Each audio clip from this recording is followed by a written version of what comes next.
Fistful of Lead, Magic and Mazes, a supplement for Might and Melee. It says fantasy here, but this rule set is really more medieval, maybe Dark Age. In a pinch, you could push it back to Ancients as well. We're going to add the fantasy today. The Wiley Games also has Monsters and Mazes, Book 3. Hey, by the way, just so as you know, Wiley Games is running something right now. I think, man, next few days is the clock is going to expire. They're doing a hardback version of all of the science fiction titles for this. I'll put a link in the description for Wiley Games. Go there, check it out. If you think this game looks interesting and you think you might want to give it a shot on the science fiction front, now is the time to get in because you get a whole bunch of stuff in there. Is it Kickstarter? Something like that? I don't know. I don't work for him. I'm just a fan. In our last episode, we just did a quick 3-on-3, gave us a good introduction to the Fistful of Lead rule set. These cultists came into Simpleton and were up to shenanigans down there in the graveyard. The local town guards, we'll take a look at them here in a minute, showed up at dawn and chased them off. Actually put 2 of the dogs down, but one of them got away. I'm pretty sure it was this guy. Oh, sorry about the Band-Aid. I'm back to work, and that means, and also, my hands are all jacked up from the claws of the birds. Some of them need a little bit of trimming. But that is neither here nor there. What is here is Master Yamodos. That's this wizard-looking guy right here. He is a leader, so he can kind of boost his boys. He's also a spellcaster. As a spellcaster leader, when he tries to cast a spell, he's successful on a 3-up. He's got a bodyguard. If he takes a wound, it'll be the hunchback over here, this stunty fella. The hunchback is one of his grunts, one of his regular soldiers. I don't know, man. We got to go through all of these. He's a veteran. He uses D12. He's encouraging. He's got a sword. I guess the real thing here is that he does have a sword. He does have a symbol. He's wearing light armor under his robes, and he's got a sling. Now, he's got second in command this time around. Remember, the deacon in the last episode was captured by the good guys, and we'll go over the abilities of the good guys. This feller here with the skull, that is a totem that gives him a reroll. And then he's got Deadly Strike, Heavy Armor. He's got a sword, and he is quick. So the Heavy Armor and the quick kind of negate each other, and he is going to be moving at the regular speed. And then we've got Brute over here. He's an Axeman. So here's our leader and our second. And then we've got 3 mooks back here. The Brute, the guy with the axe is a Brute. He rolls D12 in melee. He is a brawler, so he can re-roll melee rolls once per turn. But he's not wearing any armor, so he's probably going to be pretty fragile. He's got that big axe. It's 2-handed. And then again, the sword cultist here, he's also got a big weapon, so that's armor penetrating. It reduces the armor of whoever he hits by 1 class. He is ferocious, so when his opponent is going to have a +1 on the wound rolls. And then this hunchback over here, he's a little bit different. He's got a heavy armor, he's got a sword, and he's got a reroll, but he is unskilled. So he's got a -1 on melee. But he does have nerves of steel, and he's tough. So we gave up... Wait a minute, is that right? I think he's got one too many... If he's a regular bro, he's got 1 trait. Oh, that's what it is. He's got 1 trait, that's tough. So he can take 4 wounds before he's out of the fight.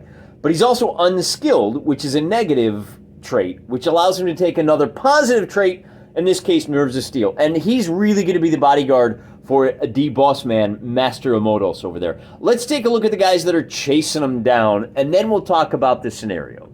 So we'll zoom in here on our townies. And the guy in front, this old feller here who got up and he couldn't find his helmet in time, that is our leader.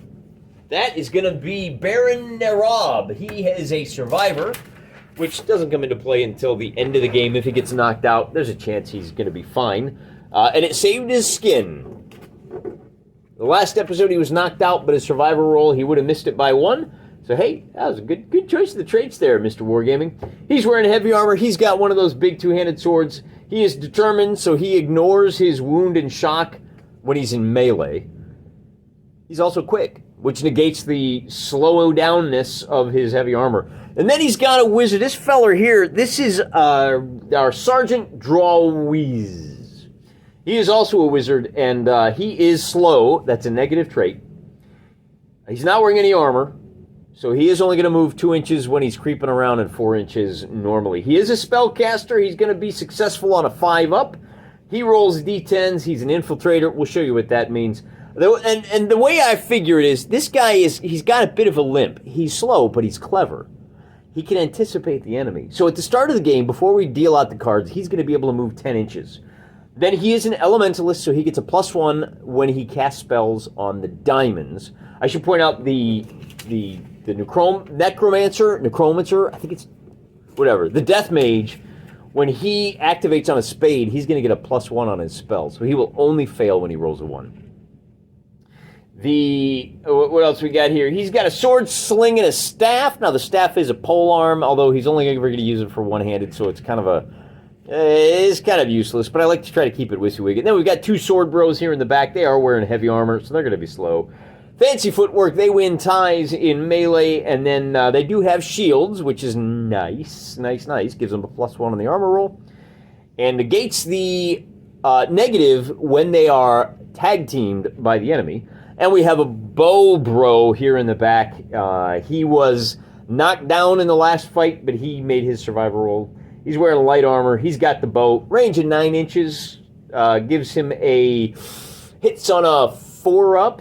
Because he's got the dead eye, and then when he's shooting at long range, up to 18 inches, he's going to hit on, I want to say 7-up. Then he does have a sword as well, so if he gets in melee, he does get the +1 to melee. That's all the abilities. Oh, man, we are 6 minutes into this video. We haven't even rolled the dice yet.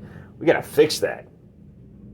Going over the terrain, any terrain piece is difficult going. We got rocky slopes. With the exception of the grass, you can move through those as normal. They do count as a light cover. These pieces here are going to be rotated like this. We got kind of a ridge bending its way through the terrain. Can't see past the ridge lines. You can only see 1 inch into the forests here.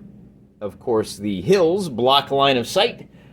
Basically, well, like I said, it's a rocky hill. We'll call that the same as the forests. 1 inch is the furthest you can see in there. Lots of rocks that don't really show up. 3 inches across the stream, slow through the muddy fields, and of course it's going to be an extra inch to cross over the wall here. There is a ford over the stream over in this section, and then it's going to be impassable for the swamp over here. The trees, now these trees are just markers to say, hey, look, there's forests. The individual trees block line of sight and movement. They are, and of course they're hard cover if you're hiding behind them. And I think that's about it. We're ready to go. Oh, so here's what we're going to do. This feller over here, we thought he was loyal. He ran away, and he got away. So we're going to start him at the ford, and we're going to start this is going to be a straight-up fight. Now, I like to play the game out and then kind of decide what the narrative was afterwards. That sword guy over there had the trait of loyal. Turns out he wasn't very loyal. He ran away and left his 2 buddies last time, which means he must have plucked something out of the graveyard. Maybe it's the relic of a saint. Maybe he's got a corpse or something, but he's trying to get over to that side of the table where his buddies are there waiting for the rendezvous. So we need to figure out where each of these 4 guys starts and where each of these 5 guys starts. And what I'm going to do for the townies, because the townies are chasing him down, I'm going to roll for each of them. And on a 1-2, they'll start down here. On a 3-4, they'll start over here. And on a 5-6, up here. So for our leader, it's going to be a 5. So our leader starts up there. The Baron does. Our wizard is going to start here in the center. And then each of these 3 guys, the sword guy up top, sword guy up top, and the bowman is going to be up top. Holy cats.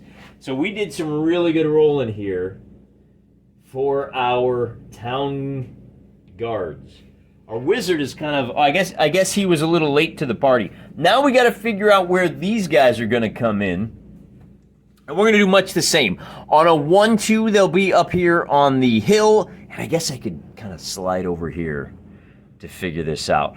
On a 1-2, it'll be in the hill. A 3-4, it'll be hiding in this grass. And on a 5-6, there's that one last grassland down here, okay? So starting with a leader, it's going to be 1, 2, 3, 4. So the wizard starts here in the center grass. And then his bodyguard is going to start with him, appropriately enough. And then this doesn't block movement, right? It just offers light cover. So the big axe guy and the sword guy, it's going to be big axe guy on the hill. And then we've got the second in command down there. And that's what our starting lineup is going to look like. So we're ready to start. We're not quite ready to start the game. We need to come back and take a look at our wizard. Because remember, he's an infiltrator. He is going to get to readjust his starting point. We'll use our Wiley Games tape measure. He gets to adjust up to 10 inches.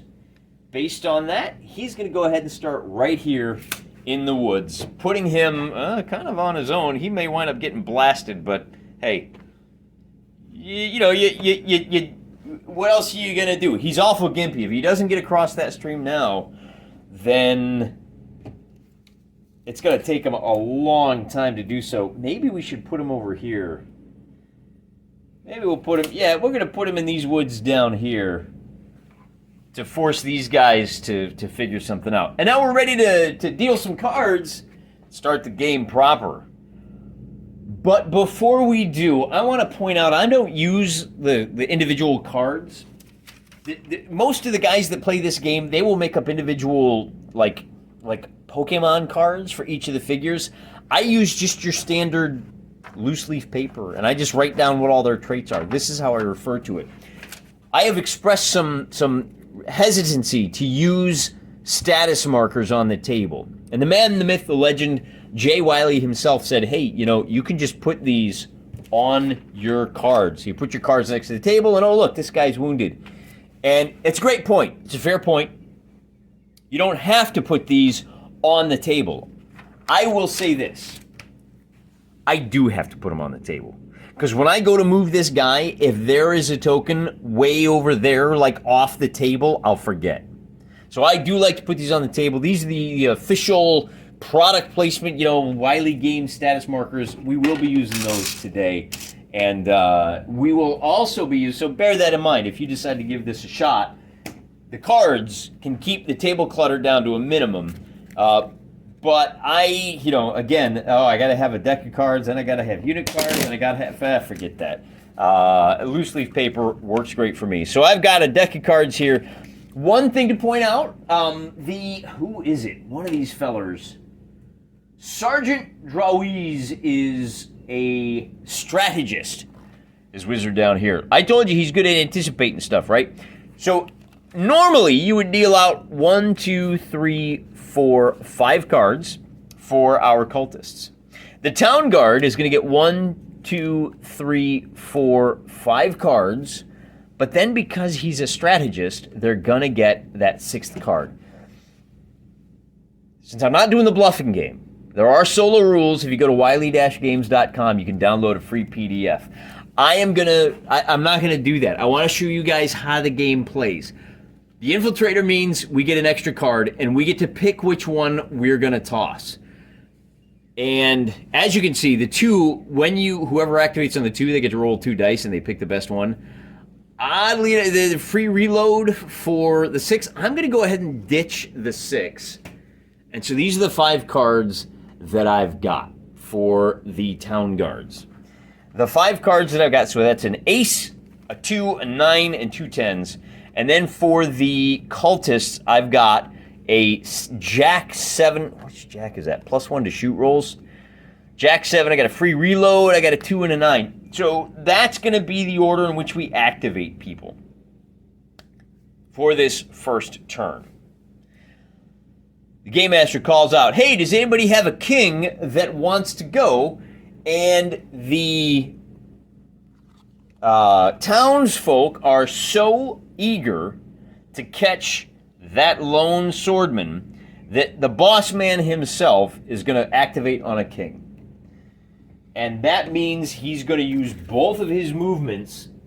He's 8 inches away. He's got a movement of 5. and he's going to run at the ford, and look at that. He managed to catch the cultist that got away. Which brings us to our first melee of the day, since they are within 1 inch of each other. We'll put them just right there, just a little bit of separation. Our big man is going to roll a d12. He is going to be at a total of +2. The d12 because he's a veteran, +1 because he charged, and +1 because he has a sword. The cultist is only going to be at +1 because he just has the sword. They both have big swords, so they're both going to negate the armor of the other guy. We get a result of a 5 for the cultists. When you use a d20, you just ignore the tens place. And we get a 9 for the boss man. The cultist does, well, let's see, I guess that's it. So with a differential of 4, I gotta go to my cheat sheet here in the back of the books. Really good quick reference sheet, by the way. That's gonna be a +1 on the wound roll. Now the sword cultist is wearing heavy armor, but because the two-handed weapon, that heavy armor is gonna get reduced down to light armor. He's gonna try to make his armor save on an 8 up. And I think Baron Narab, we got to check here. Baron Narab, does he have any other bonuses? Nope. So first we're going to make the armor check. 8 up. And on a 9, he is safe from wounding. The big man, because he won the melee though, he can either push this guy back an inch, or he can do nothing, or they can trade places. He says, yeah, you know what? I want to trade places. We're still within 1 inch, but now you are stuck on this side of the stream, and they are still locked in melee. So we have to go to the next card. The next card is going to be activating on Jax, which will be +1 to shoot rolls.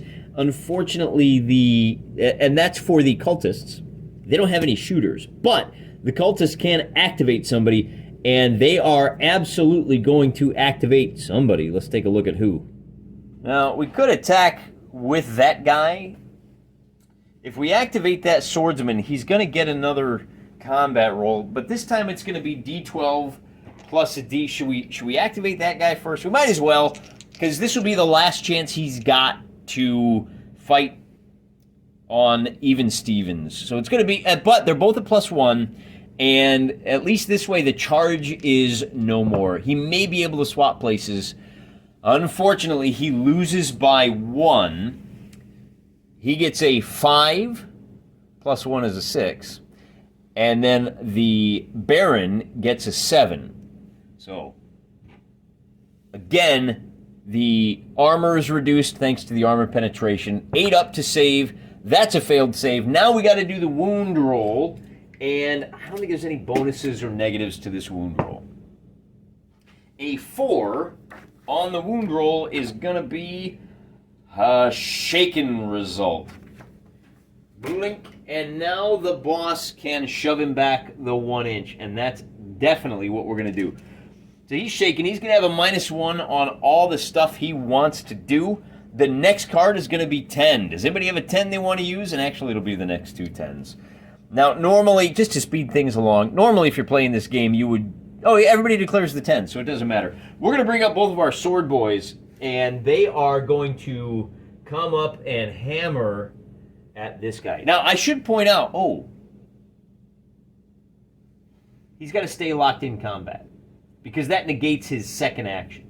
When you start your turn in melee, you have to use your first action to conduct a melee. And then if you get shoved back, you can use your second action to run away. So the leader is going to say, no, you know what, I want to pin him in place because I got 2 more guys coming in to make that attack. Now this second guy, tell you what we need to do. We're going to activate this 10 of spades first, and that's this sword feller right here. We now have a multiple combat. Which means everybody involved, because the boss is still there, we're going to roll all 3 dice. The blue die, actually the red die, is for the cultist. And let's see what happens. Now bear in mind the cultist, this is his second combat, so he's going to be at -1. that negates the sword, so he is now at even Stevens. And I rolled underneath my tripod here, unfortunately, so we'll re-roll it. So he gets a 1, and so does our sword guy, and the boss gets a total of 6. So it's going to be 6 versus 2. I think these 1s, I think there's something about the 1s that if you roll a 1 on your melee, is there a fumble? It's always bad. When you roll a natural 1, in addition to whatever your opponent does, you are also disarmed. You're without that weapon for the rest of the game, unless armed with another weapon. Okay. So this guy is now disarmed. That's going to be a real problem. I'm going to put a blue marker under him so we can appreciate the direness of his straits. So is he, because you rolled a natural 1. And unfortunately, because the cultist rolled a natural 1, he lost 2 fights. One of them by 5, and one of them by 1. So for the 5er, we'll deal with that attack first. He's going to have to make his armor roll, and he does. So he suffers no effects from that. And then for the second one, he lost by 1 point, so he has to make his armor check of, and he's wearing heavy armor, and he made it again.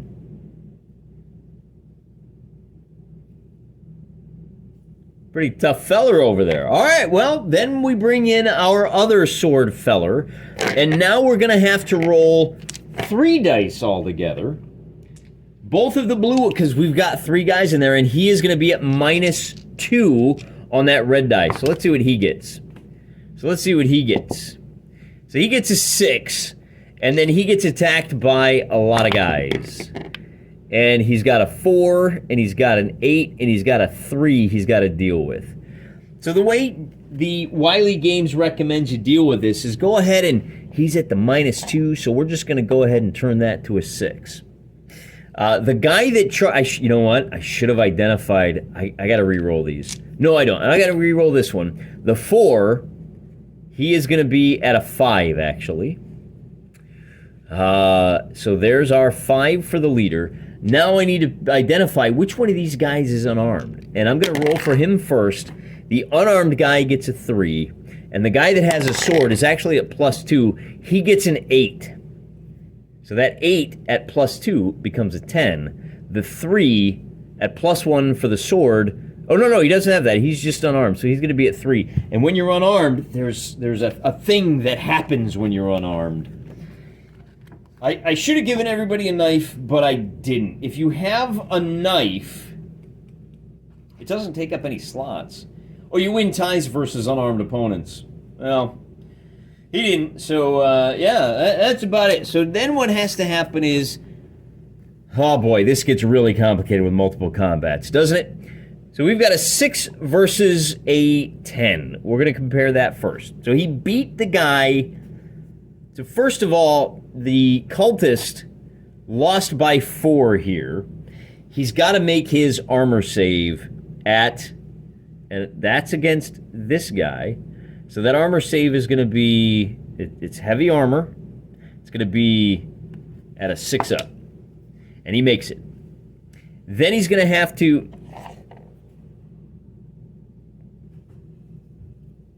then we compare it, so we move that out of the way. Then the 6 goes up against the 3. So he beat this guy by 3. That guy makes his armor save. Whoops. And he needs to make his armor save of 4. He does not. The cultist over Reading here is fundamental. Those of you that are experts at this game that are going, what are you doing, Mr. Wargaming? Settle down. Settle down, all right? When you pass that armor check, it reduces the effect of the wound by 1 class. So now we need to roll for the, and I probably should have done this on the first turn, but hey, I didn't. That's all right. We'll get there. That first wound, so he saved. All right. So he made his armor save against the result that beat him by 4. He's going to have to deal with 1 wound roll. And he rolls a 1, which is... but that's at -1. I should say it's a +1 because of his shock roll. So he does take another shock. Then we have to deal with, so he tied the boss, but these two guys, this guy lost. He passed his armor save. He is going to roll a 2, which is shaken. So ultimately, he does survive with just 1 shock. And that's it for that complicated melee. Then we declare our 9s for movement. Yeah, we got a couple of 9s that are ready to go. We're going to start off with our wizard is going to go... Man, he's really going to get stuck in, isn't he? That is one brave. Our second in command over here is going to move. It's going to be 2 inches to... Let's see. It's going to be 2 inches to get out of the woods. It's going to be another inch to get to there. He's got 7 more inches. He can move 3.5. He's going to take up position right here in the center of this big copse of woods. And then over here, we're going to nominate the... I think we're going to go ahead and try to jump him. So we've got the 9 of clubs gets to go. The second in command is going to race over to here, staying outside of the line of sight. Then we declare, hey, do you got any 7s, 6s? Yeah, 8, 7, 6. We're going to move all 3 of these guys over to here. Something like this. Getting ready for the next turn. And then we've got a couple of 2s. Who goes first? Hearts goes first, which means the big Axeman is going to come down the hill. He's going to use both of his moves, and he's going to wind up right about there, staying out of the line of sight. The last guy to go is going to be our bowman, who can move 9 inches, I think. Any of these guys can only move 8 inches? I should probably double check that. He can only move 8 inches. I got to pull him back too. He's going to slide over to here. And then our bow fella is going to go 2 and 8. He's going to wind up right about here to back up the second in command. And I think that's the end of the turn. Roll 2 dice, but nobody diced on those 2s. What a waste. Time to reshuffle. And we'll deal out 1, 2, 3, 4, 5 to the cultists, and 3, 4, 5, 6. We'll take a look and discard one of these. Remember, we've got a smooth boy, so we'll get rid of the 3. Because our strategist is going to get rid of the lowest card. And then on this side, we're going to have 5 cards. We start with the kings. Anybody with a king? Yeah, I got a king. I'd like to go. All right, well, who wants to go? Who's going to go for these guys? We're going to do our boss man. So we're going to go do that melee one more time. I think I learned my lesson. I'm going to go up high and give myself plenty of room to roll these bones. This sword guy is going to go first. He's unarmed. We got 3 attacks on the sword guy. On the sword cultist. Let's roll for the cultist first. He's going to be at a total of -1. He's at +1 for the sword, but he's at -2 for all the shock. He gets a total of 3 for his roll. Then we got to roll for the unarmed swordsman, and he rolls a 1. Oh no, he's extra unarmed, so he lost by 2. Then we'll roll for the guy with the sword, and he's going to get a total of +1, so he is tied. And then we got to roll for our boss. And he rolls a 1, and... No, I'm sorry, that is an 11 when you roll the d12. That's actually a total of 12 for him, because he's got a +1 to melee. All right, so what does this mean? Well, when we compare these two, that's a tie, that's a wash. Nothing happens there. The 3 versus the 1 means this unarmed swordsman loses by 2. He has to make his armor check, and he rolls a 2, which is a failure. So then he rolls for his wound check, and he gets a total of 11, which puts him out of the game. So even triple teamed, that swordsman is, man, he's kind of a boss, ain't he? The next thing to happen is we got to compare the 3 to the 12. He wins by 9 points. And he's going to reduce his, well, first we'll make the armor check. Armor piercing means this is light armor. It's only successful on an 8. The 4 is a failure, so now we roll for the actual wound. We get a 6, but it's going to be +2 because he's got a couple of shock. Is it for wounding? It's going to be a 6. Is that it?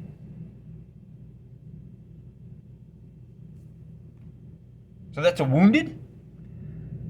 That delivers a wound to him, so he falls down. You know, one thing to be aware of is that, his big sword was gone.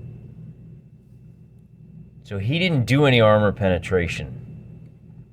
Be that as it may, this guy now has the option of moving 5 inches.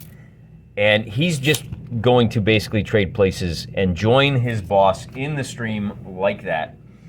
So now he's unarmed, he's wounded, and he's down. That's it for the kings. The queens come next, and the cultists say, no, you know what? I have a queen of hearts. Well, wait a second. I got a queen of hearts too, and that queen of hearts goes first.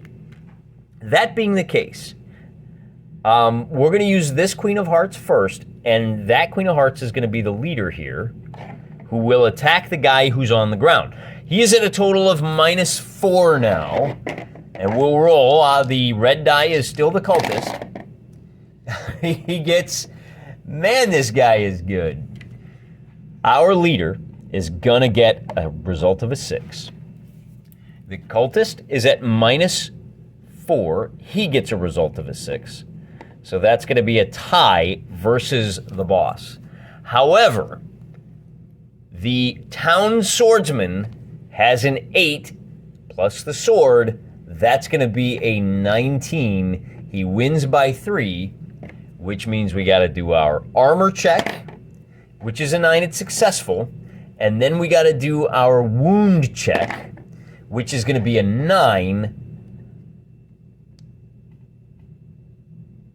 which is reduced. 9 on the chart is gonna be, normally I think that would be a out of action. But because the guy made his armor check, he merely suffers his 2nd wound. So he's, man, he's on his belly, but he can't. All right, so the next thing we got to do is jacks. That was the leader. And the next jack is going to be on the part of the cultists. So the cultists decide we're going to bring our... I'm going to bounce on over. We'll reset our zoom because we're going to bring the Axeman around into the woods. He's going to come 3 inches to here. He's going to come 4, 5. And then his second move is going to be 2 inches to there. And he can move 1.5 inches into the woods. He's going to wind up right there. See him? Now, he didn't get close enough to engage the spellcaster, but that's okay, because we count down who's next. Number 9, 9 of hearts. Oh! No, we forgot to do the Queen of Hearts over here. That Queen of Hearts allows, oh boy, we gotta go back to this melee. The other Queen of Hearts was played on this guy who stands up and recovers from his wound and is still tying down these 2 warriors. The Queen allows you to stand up. It gives you both actions. He's got to use his action to fight. So he fights, and this time around, he gets an 8. Remember, he's unarmed. This 5 becomes a 2 because of the wound and the 2 shock markers. This 8, because of the sword, becomes a 9, and this 7, because he's got a sword, becomes an 8. We've got 2 wounds we have to deal with. The first wound is on the part of the boss man, who reduces his armor. He needs to make an 8 for the armor save, and he fails. So we roll for the wound check, and on a 3, he gets another shock. Then we have to check, oh wait, that would be a 3, but when you've got a difference of 7, you wind up having a +3 to the roll. A 6 means he's wounded again. So he goes back down and he takes that wound, not the shock. And then we have a second wound to roll. Now he does get the benefit of the heavy armor on a 6 up. He fails that, so our wound roll is gonna be a 0, and that puts him out of action for good. In fact, come to think of it, I think he only had a 1 because he's laying down. The differential of 7 means it's going to be +3. At 13, he's finally out of action. Man, but what a heroic defense of the ford. And remember, he had whatever the cult was trying to steal from the graveyard. So the body drops. We let the body go, or whatever relic he found in there, and then we bounce back over where we already kind of slid around and did the big axe feller, but now we're gonna have 9s get to go, and that 9 is gonna be our bodyguard will go next. Let's slide him 5 to here. And then he can go 3 inches to there, and then 1 more inch into there. We say, hey, how about 8s? Well, we better bring some help up for our wizard. Oh, he hasn't gone yet. So, he's actually going to retreat. He says, I don't like the looks of this. He can only move 4 inches, and, ooh. Okay, so that's going to cost him 2 to get to there. He can move 8 inches altogether if all he does is move. Unfortunately, it's going to cost him 2 inches to get out of the woods. And then it's going to cost him 3 inches to get across. So that brings him up to 5. So all he's going to be able to do is stop right about there. And then 6s and 7s are going to be, well, we got to count down. Who's 7? Oh, 7 of spades goes first. We're going to ready an action with this guy. He says, I want to shoot at anybody that appears. All right, well, that's the end of the turn for them. And they say, oh, well, that's not safe. They're going to go around the other way as well. In fact, maybe these two... Moving on to the next turn, this readied action did not do the archer much good.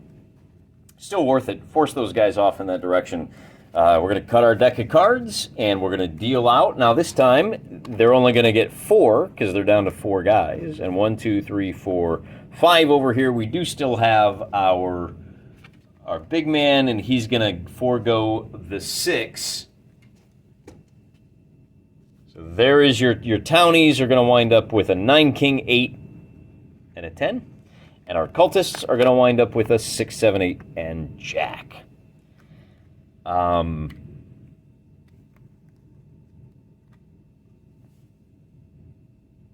We got our shooters down here and our melee guys up there. And it looks like these guys are going to have to charge at the cliff. The cliff is impassable, but you can see across it, of course. So what we may do is bring these guys back over to cross somewhere around here to deal with these two. In order to cut the game short, I think what we're going to do is we'll play to the 3rd man down. Whoever can put 3 guys down first, we'll say the other 2 scurry off, and rather than like a full fight to the death. Be that as it may, the king of spades is going to be the first guy to go. There's no aces this time. So who do we want to go first over here? We're going to take advantage of our archer being safe on this side of the river. He's going to use his first action to move 5 inches to here. And then you can see he's got a line of sight to the top of the cliff. 9 inches away. And that archer, the first thing we're going to do is drop, hey, I got to reload. And he's got a range of, I think is it 6 inches?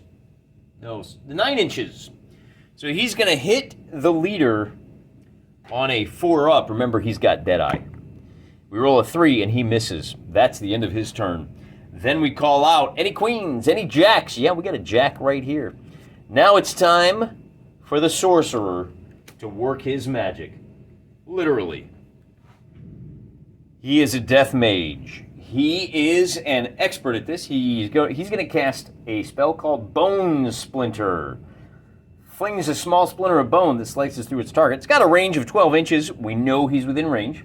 Any miniature must roll on the wound chart. Armor rolls apply. Now, he's got to roll a 3 up because he's a leader. Success. Oh, and he fails. But he's still... So that... He doesn't get the spell off. But he does get to move. So he's going to retreat down to here. To safety. Because he now has to rest on his next turn. Next up is going to be... what is this wizard going to do? Well, first thing we'll do is we'll bring our leader over with a 10. We're going to run up 10 inches. We'll get him... Let's bring him up to right about... Oh, we'll move the full 10. We're going to bring him up to here. And that's both of his moves. Then we call out any 9s. Yeah, we got a 9 over here. So this sword guy is going to keep pace with his boss man. And this might not go well for the sorcerer who does not have any actions. However, on the 8s, spades go first. That means the town sorcerer gets to go, and he can move a total of 8 inches. He's going to go ahead and slide on over here to take cover kind of behind that tree, because the next 3 guys that get to go, well, we'll bring our hunchback around on his turn to here. Does he have any, No, he doesn't have any distant weapons. We're going to move him on the 8. And then we've got 2 more actions with these guys, and they're going to charge across the stream. They both can move. I don't think that's true, though. The guy with the big axe, he is a brute. He's a brawler. Oh, no, he can move 10 inches. It's going to cost him... how do we want to do this? It's going to cost him 3 inches to get out of the woods. And then it's going to cost him 3 inches to get to here. And then he's going to close across the stream is another 3. That's 9 inches. Right down here in the center of your screen, we've got a bowman with a sword. He's going to be at +1. The guy with the big axe is going to be at +2 because he charged. Does the stream prevent charging? I'll allow it, particularly because that guy is not wearing any heavy armor. Remember, he's a brute. He is going to roll a d12, but if he loses, he's going to have a +1 on the wound roll. We get a result of a 5 versus a 5. However, it's going to become a 6. No. It's going to become a 7 on this die, and it's going to be a 6 on this one, the +2 and the +1. He did win by 1, and that 2-handed weapon reduces the armor of the bowman from light to nothing. He does not get his armor save, which means we roll the wound check straight up, and on a 10, he goes out of action. So 2 men down for the townsfolk. Then we have 1 more action left to do, and we'll slide on over here so you can see the guy that's got to do it. He's hiding behind the trees right now, but he really wants to take out that spell slinger. The last guy to go, he's going to move out of the woods first. It's going to take 5 inches just to get out. Ooh, is he? We're going to go through the woods, which is going to put him... If he charges through the woods, he's going to have to stop right there in the stream. He was 5 inches... He was 4 inches away from that spot. That's 8, and then he's got 2 inches left. We'll put him in the stream, and we'll charge him another inch on the next turn. That is the end of the turn, and wouldn't you know it, if we move this tree out of the way, you can see everybody in this shot right here.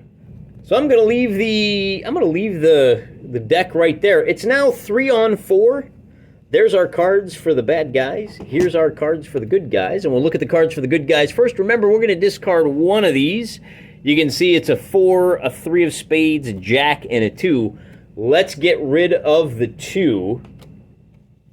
We'll keep the jack, the 3, and the 4, and then on this side, it's going to be a pair of 6s, a 5, and a king. See that? So the kings get to go first, and we are absolutely going to take advantage of that by sending our big Axeman straight into the wizard. Kapow! Just like that. This might be the game right here. Our Axe Cultist is going to roll his D12, and he's going to get a total of +2 on that die right there. And then our wizard is going to roll. Now, he's got a sword, so he's at +1, and I think that's it. So we're going to roll off, and it's going to be an 11 for our, whoa. It's going to be an 11, look at that, I'm glad I'm using the D20 for our wizard. And our Axe Boy, now, I think, does he have, I feel like, oh, he's a brawler, so he can re-roll his melee roll. So this 2 gets re-rolled, and it comes up as an 8, which becomes a 10. So it's a 10 versus a 12. A difference of 2 is going to do what for the armor roll? Remember, the wizard goes first. Oh, you know, he's in big trouble, actually. The difference of 2 is nothing, but because he's kind of a berserker and because he lost, he is going to be at a, he's going to have a penalty of 1, and that 1 becomes a 2, which is, on the wound chart, he's shaken. He says, what? Usually, and not only that, but because he lost, the wizard is going to back off so that he's outside of range. And then we're going to go with the, who goes next? Jacks go next. The wizard says, yeah, I totally want to go. And I am going to move 5 inches to here. And then I'm going, well, here, we'll just show you. He's ducked over here behind the tree. And then the town wizard is going to try to cast a spell of his own. He's going to try to airwalk 12 inches, and he needs to roll, I think it's a 6 up. The 9 is absolutely going to do it. Because he's an elementalist, he has a spell called, and I'll just read it to you. But it's not in the mazes, it's in magic and monsters. It's called Airwalker. He can fly across terrain. If it's a natural 10 or more, which it's not. Wait, natural 10. Oh, right, because you can get a natural 11 or 12 if you're rolling D12s. It's just 12 inches, so he can move 12 inches, and he's going to zip around to behind this hill. He's got to get to safety, so he comes over behind his boss, and hopefully he's safe over there from attacks. Then we go with who's next? We've got a 6 next. Actually, a pair of 6s. I want to nominate 2 guys to go. Now, remember that pull on over here a little bit. The evil spellcaster, who you can see over here T-posing on his enemies, he has to rest this turn. But his bodyguard does not. What we'll do is we'll take this guy 2 inches. So the sword cultist is going to go on the first 6. And he's got 8 more inches of movement if he wants to take it. And he does. He's going to run up between these trees. He's going to run up between those trees right there. And then the hunchback is going to move up 5 inches. What other options does he have? Now, he could fight. I don't think he wants to, though. I think he wants to go back up his friend over here, and he's going to stop just short. So we've got 2 guys that are ready for when, well, I guess he could attack the boss right there to force a one-on-one combat over there. Why don't we do that? Let's take advantage of that +1. Now, he's not great, actually. He has, he's unskilled. So he's a -1 in melee. But he's got a sword. But he charged, so he's going to be at a total of +1. Unfortunately, he's going up against a veteran who is going to roll a D12. So here's our roll-off on the combat. And that's not good. The hunchback is now disarmed thanks to the 1. And he gets a result of 2, for what it's worth. The leader, though, gets a result of 10. He beat him by 10 points. That means our hunchback, first of all, he doesn't have any armor. Normally, no, does he? No, he has heavy armor. He gets the armor save. It's going to be a light armor, though. And a 1 ain't going to do it, guy. So now we have to roll for the wound chart. And that's going to be 4. And then it gets ugly. Because in addition, because the difference was 7, that 4 is going to become a 7, which puts him at wounded. So he goes to the ground, we drop a blood marker next to him, and that's it for his turn. And then it gets even worse because, let's see, who goes next? It's going to be 5s go next. And our leader over here, oh man, his whole plan is starting to unravel. We're going to do that classic of, move 5 inches to there. And then we're going to slide 5 inches around the hill, and we're going to do that classic old man fight. So there they are. The 2 wizards are going to get in a fist fight. I know Mr. T-Pose is... He's not... The figure isn't holding a sword, but he is. He's got a sword on him, so he's going to be at +2 for this, and he is a veteran. So this time, the leader of the cultists is going to roll a d12. And looking at my chart, he's got, let's see, he's got light armor, he's got his sword, and he does have a reroll still. Meanwhile, the guy he's fighting is only going to be able to roll a d10, and he has a sword too. So it's going to be a total of +2 here. 1 for the sword, 1 for the charge, +1 here. We get a total of 7 for this one, and we get a total of 12 here. So a difference of 5 is going to be, you'd think I'd have this memorized by now. A difference of 5 is going to be +2 on the wound chart. Does our wizard have any armor on? I don't think he does. Oh, you shoulda flown in a different direction there, buddy boy. Because now you're going to have to roll on the wound chart at +2. And a 6 is going to put you down and wounded. So the town wizard is now hurt. But things get interesting here because our town leader gets to go, and he's going to run on over, and he's going to attack the cultist leader with his sword. So now we got to roll a d12 versus a d12. However, now fortunately I do have a pair of d12s. We're going to call this white d12 will be for the town, and the purple will be for the guy in the kind of purplish red robes. I'm just going to go ahead and roll, and then we'll figure out all of our modifiers. The guy that charged into combat is going to add 2 to turn this into an 8. He's going to use his reroll to turn his 1 into a 2. Wah, wah, wah. But he does have the sword, remember, so that becomes a 3. And Master Yomotos is wearing light armor. Oh, but he's got a 2-handed weapon, so that light armor becomes no armor. And he's still at +2. Boy, don't you wish you had a bodyguard within 2 inches there, fella.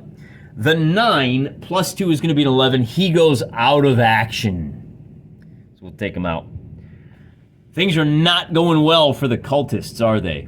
Not only that, but we have this sword guy is going to run up, and he's going to have a total of +4. Remember, he's unarmed because he shanked one. This feller is going to be at -2. Red is the cultist, and the red is going to have a 6, and the sword guy is going to have a 6, and I think that's going to be it. However, that's the last action for the turn, isn't it? Yeah, so we are going to call it there. We've got, well, should we?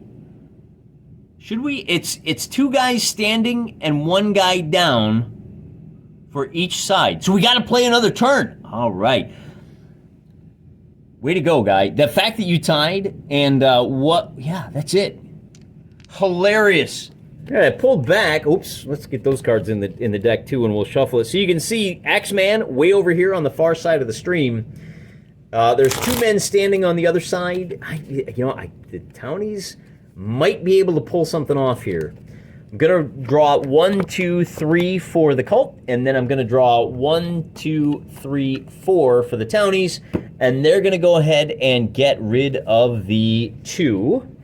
Because they want to go first, and they want to go first with that Queen of Hearts. The Queen of Hearts goes first, which means our wizard stands up and heals. Hearts goes before clubs. He can't cast a spell this turn because he is resting from his little air walking. But he can use 2 actions. So he'll use 1 action to get up on this guy, and his second action to bonk him on the head.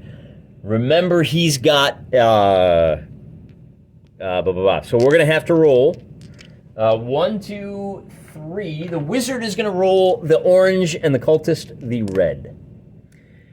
The wizard is gonna roll the orange, and he gets a 5. His friend gets an 8. Well, wait a minute. His friend gets a 9, and he gets a 7. Right, 1 for the charge, 1 for the sword. Meanwhile, the cultist gets a phenomenal 10. However, because he is laying down on the ground, bleeding out, that's going to be a total of -2, so he only winds up with an 8. So the cultist, even though he's on the ground, is able to beat the wizard by 1. So we'll roll for that wound check first. And on a 7, that's not good. I think the wizard is injured again. Yeah, he's wounded again. So he gets up and then he falls down. However, no, you know what though? No, I take it back. That's a tie because the cultist is fighting 2 guys. That's an extra -1. He's actually at -3. So they tied. He wins by 2. So we do have to check our armor check for him.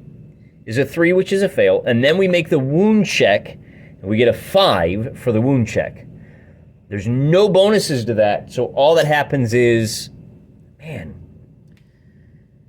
yeah, there is. That is a second wound to the guy on the ground. The wound means this becomes a 6. So he takes his second wound. Oh, now here's a fun thing. If you win a fight while you're down, you can make a recovery check to see if you stand up. All right, well, you take 3 wounds and you're out of action. That means it's time for, that was the ace that we used for the townsfolk. That means it's time for the queen, and for the queen, we're going to bring our, this is going to devolve into a scrum, ain't it? We're going to bring this feller 5 inches to here, so he's away from that guy. So he's going to kind of come at the wizard. We want to put him down. It's Queen of Clubs. Nothing fancy there. However, in this roll-off, the cultist, now he's just a regular sword cultist. He does have... Oh, no, that's not. That's the deacon. He's got heavy armor. He's got a sword. So he's at +2. And our wizard is at +1. So our cultist rolls a 12. It's a natural 10. +2. That becomes a 12. And our wizard rolls a 1. So the wizard loses his sword. Where's the 12? There it is. So the wizard loses his sword. And he is beat by 10, which is a +3 on the wound roll. Remember, the wizard has no...